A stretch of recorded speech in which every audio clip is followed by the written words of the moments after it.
The alien Empress's guards fled, but the human soldier protected her with his body. The orbital station floated in the quiet between stars, a massive ring of silver metal and glowing windows. It had been built by many species together, each adding their own style and technology. From far away it looked peaceful, like a symbol of cooperation. Inside, however, tension moved through the halls like an unseen current. The alien Empress stood at the center of the grand chamber, her tall form framed by banners of deep violet and gold. Her species valued control, order, and efficiency above all else. Every movement she made was measured. Every breath was calm. For centuries, her empire had ruled through strict systems and flawless planning. Emotion was considered a weakness, and sacrifice was acceptable only when it served the greater structure. Around her stood her royal guards, armored in layered plates that shimmered softly under the chamber lights. They were elite, trained from birth, loyal not to her as an individual but to the empire she represented. Their eyes were always scanning, calculating risks and outcomes. At the edge of the chamber, almost unnoticed, stood a single human soldier. He wore a simple uniform, dark and practical, with a small insignia marking him as part of a joint diplomatic security force. He was not important in the eyes of the empire. Humans were still considered young, impulsive, and emotionally driven. Useful allies, perhaps, but not to be trusted with real responsibility. The human soldier stood straight, hands relaxed at his sides, watching quietly. His name was not known to most in the room, and no one had bothered to learn it. The meeting had already lasted hours. Representatives from several species spoke in careful tones, discussing trade routes, border disputes, and shared threats. The Empress listened without interruption, her sharp eyes missing nothing. Everything was proceeding as predicted. Then the lights flickered. It was subtle at first, just a brief dimming that might have been dismissed as a power fluctuation. The guards stiffened slightly. Their internal systems began running threat assessments. A second later, the floor vibrated, not an explosion, not an attack from outside. Something inside the station had gone wrong. Warning lights flashed red along the walls.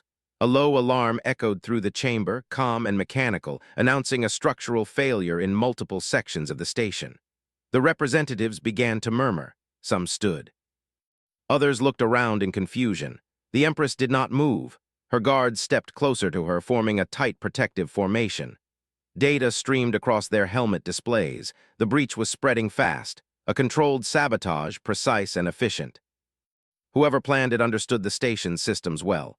A guard captain received new orders through the Empire's secure channel. His posture changed instantly.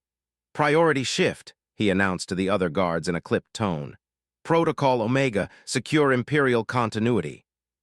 The Empress turned her head slightly. "Explain," she said. "The station is compromised," the captain replied.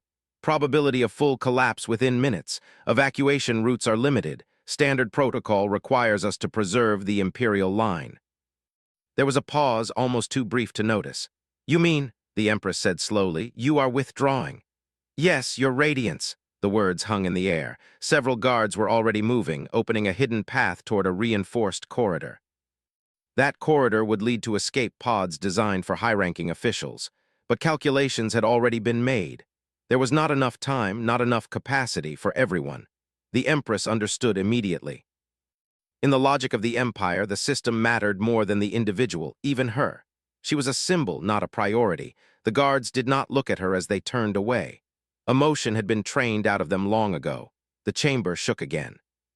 Pieces of the ceiling cracked, small fragments falling to the floor. Representatives shouted now, panic spreading. The Empress stood alone. For the first time in her long life, she felt something unfamiliar. Not fear exactly, but a sharp awareness of isolation. Everything she had believed about loyalty and order suddenly felt very distant. Then she noticed movement. The human soldier had stepped forward. He moved quickly, but not in panic. His eyes were focused, alert. He did not look toward any exit. He looked only at her. "Ma'am," he said, his voice steady, "you need to get down." The Empress stared at him. "You were not ordered to remain." "I know," he replied. Another violent tremor ran through the station. A section of the ceiling above them groaned, metal bending under stress. The human looked up, then back at her. He made a decision without hesitation.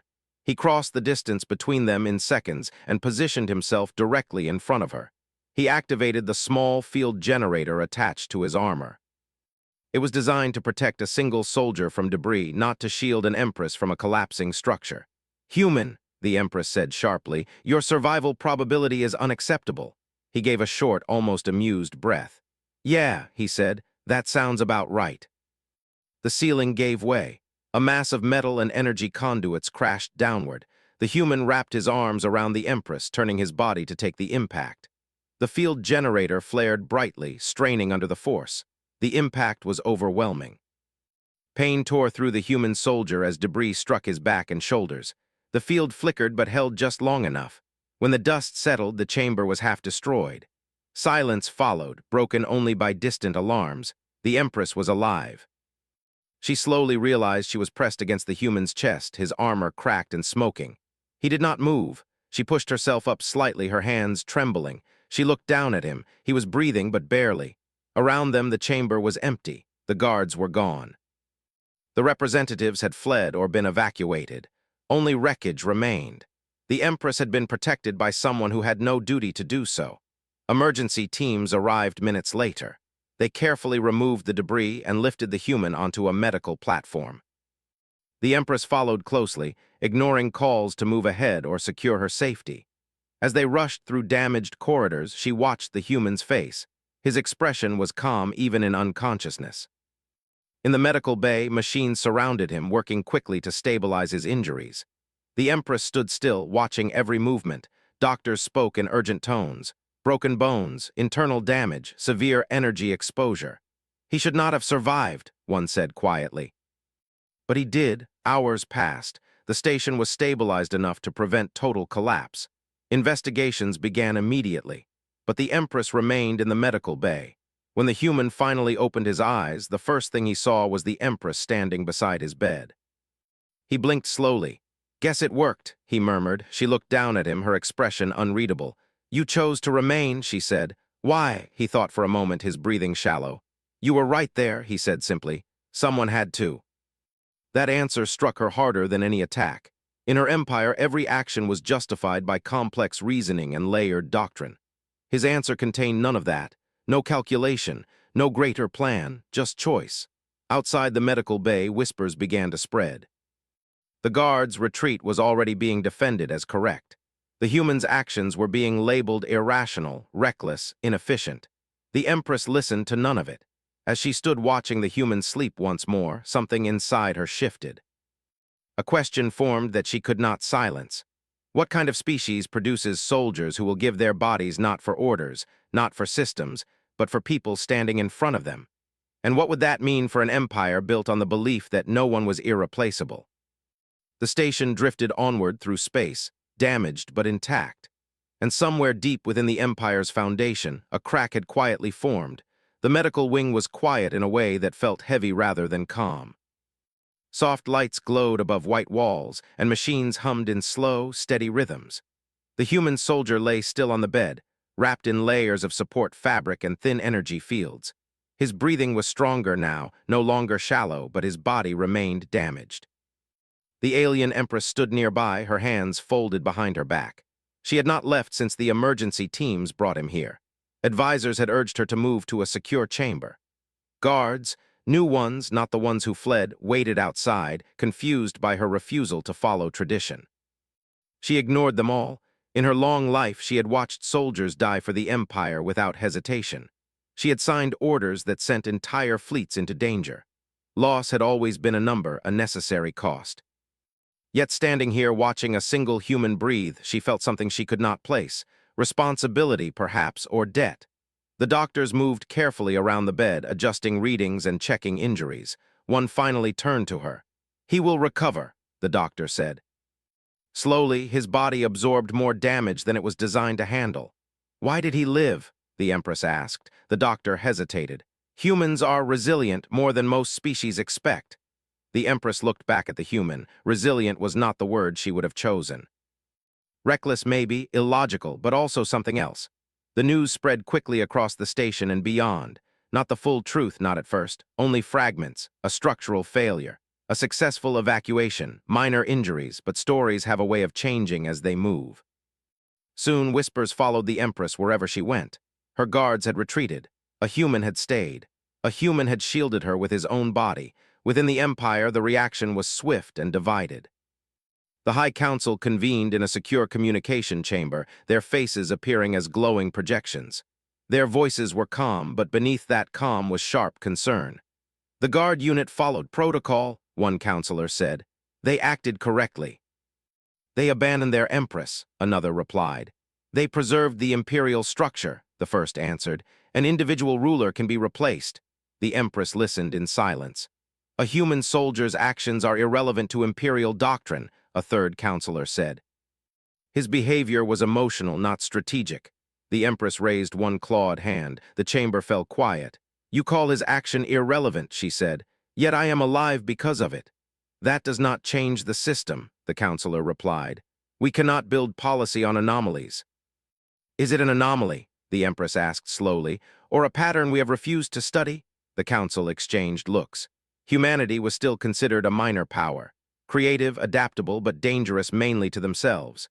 Their tendency to form personal bonds was seen as a flaw. The Empress had believed that too, until a human chose her life over his own. Days passed. The station was repaired enough to resume limited function. Investigations revealed what the Empress had already suspected. The sabotage had not been random. It had been internal. A test. Someone within the Empire had wanted to see how closely doctrine would be followed under pressure. The guards who fled were praised by some. Others remained uneasy. Quietly, questions spread through lower ranks. If the Empress could be left behind, who else might be considered expendable? The human soldier woke more often now. He spoke little, saving energy. When he did speak, it was simple, almost casual. The Empress visited him each day. She learned his name. She learned about Earth, about human training, about the strange way humans balanced rules with personal judgment. She asked him questions she had never asked any soldier of her own empire. "Were you afraid?" she asked once. "Yes," he answered honestly. "Then why did you act?" He frowned slightly as if the question confused him. "Because fear doesn't decide everything." That answer stayed with her. When he was strong enough to sit up, the Empress made a decision that shocked the Empire. She ordered a public address. The great communication network lit up across dozens of worlds. Citizens, soldiers, and officials watched as the Empress appeared, standing tall, her presence commanding as ever. Beside her stood the human soldier, supported but upright. This individual, the Empress said, acted without orders, without obligation, without benefit to himself. Murmurs spread. He acted because another life was in front of him, she continued. In doing so, he revealed a truth we have ignored.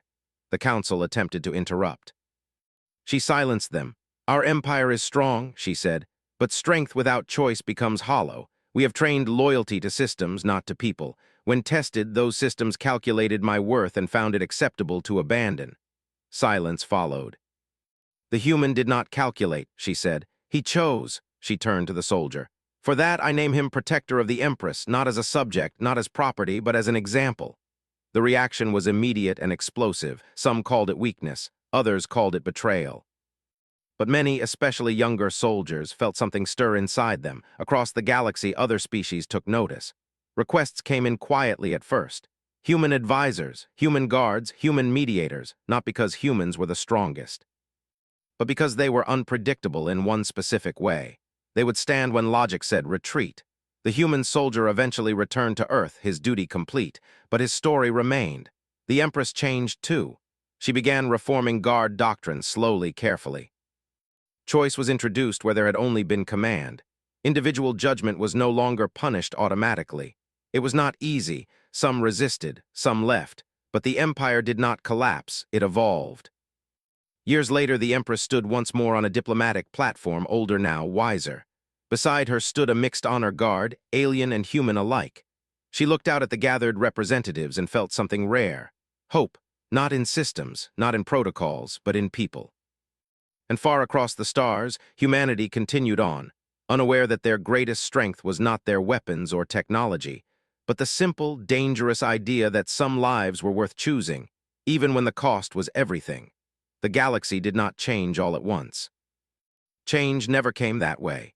It moved slowly like pressure building behind a wall, invisible until the moment the wall finally cracked. Years had passed since the incident on the orbital station, but its memory had not faded.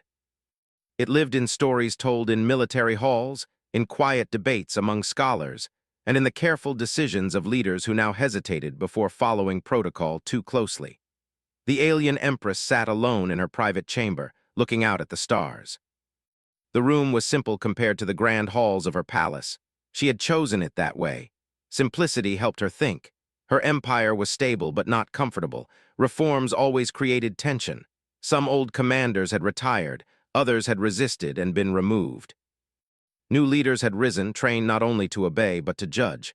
That had been the hardest change of all. She remembered the human soldier often, not with regret but with clarity, his face calm even when broken, his voice steady without pride. He had returned to his people, refusing offers of rank or power. That, too, had surprised her.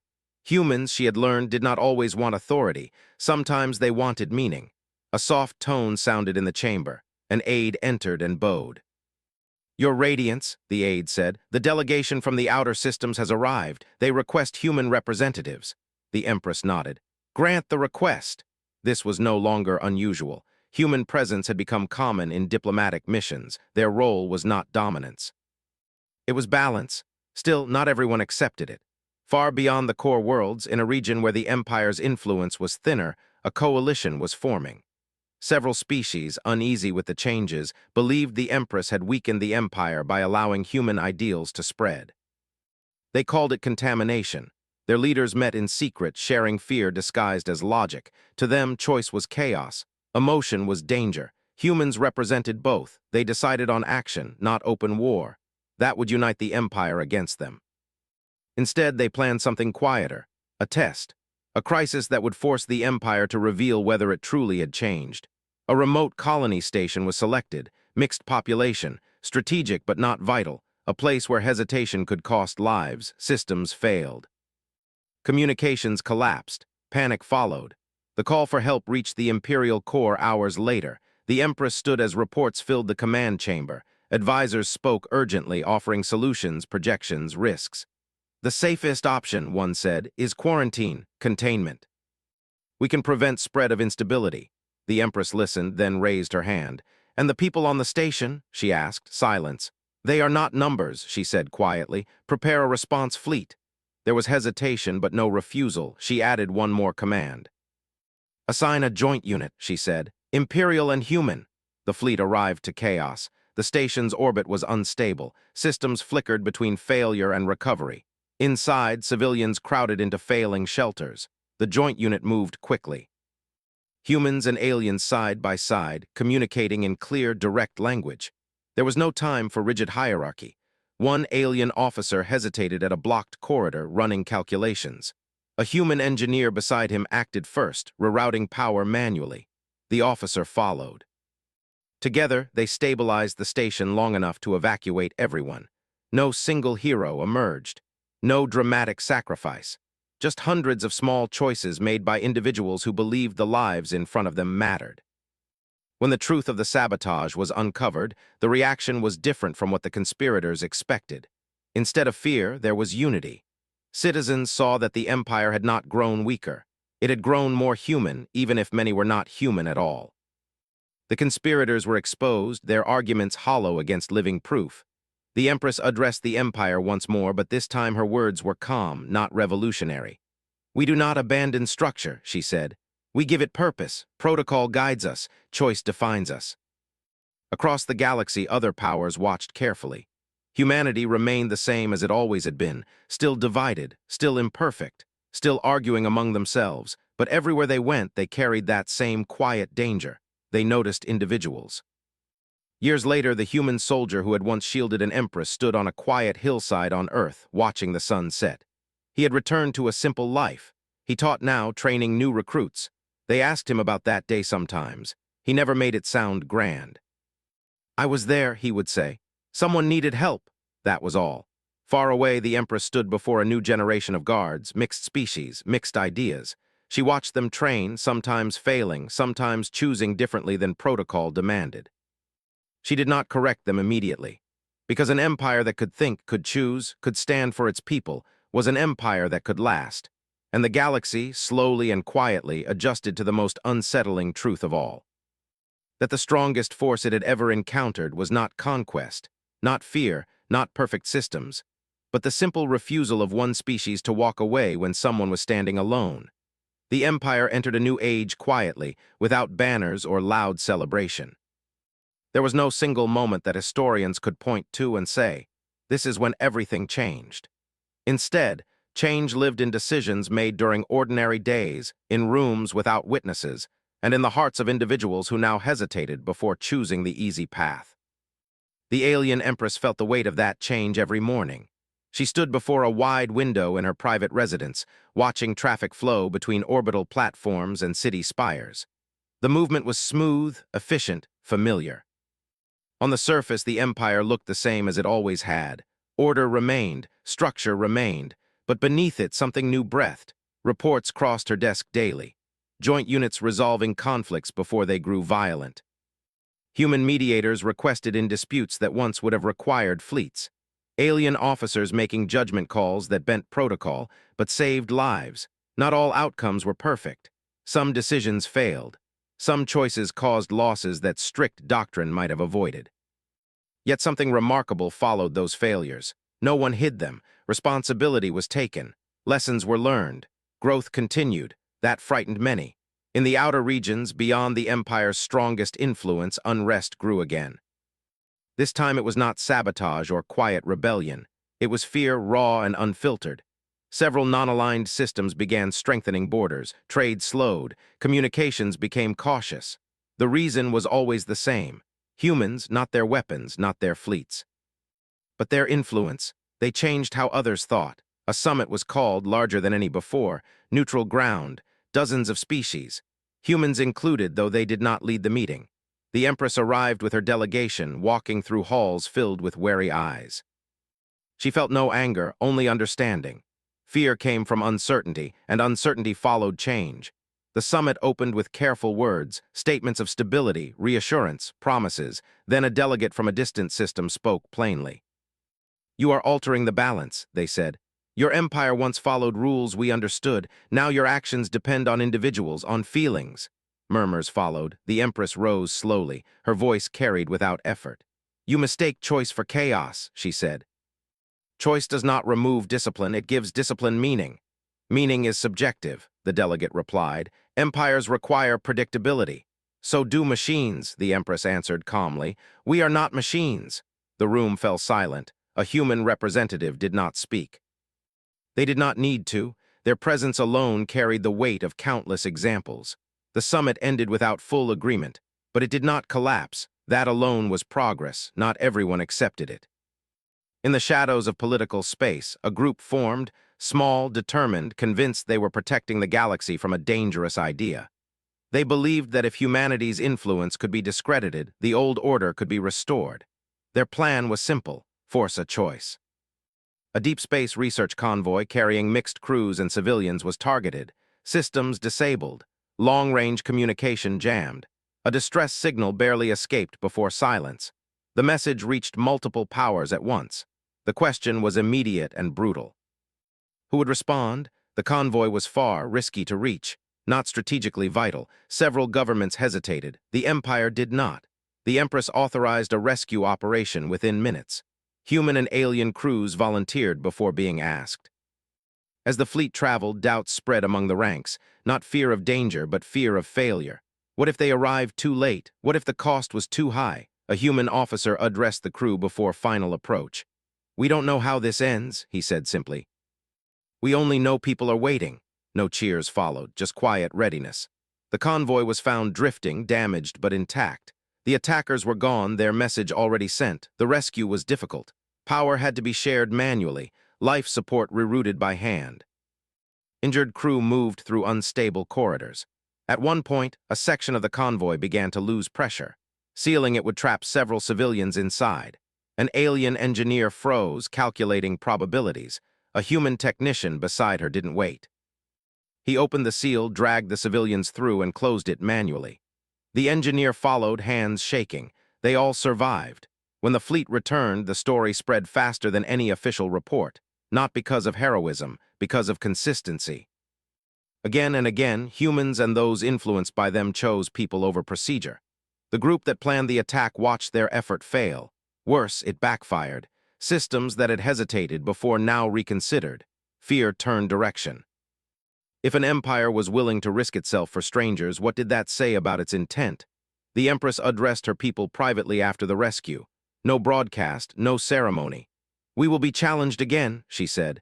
"And again, this path is harder, it will cost us. But it is ours."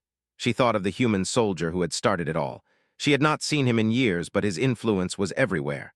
On Earth, that soldier walked through a training facility, older now, slower but respected. New recruits listened as he spoke, not of glory, but of responsibility. "Power isn't what you can do," he told them. "It's what you choose not to walk away from." They remembered that. Across the galaxy, the idea spread further than any fleet ever could. That strength did not come from perfect systems. That survival did not require abandoning others. That sometimes the most dangerous thing a species could do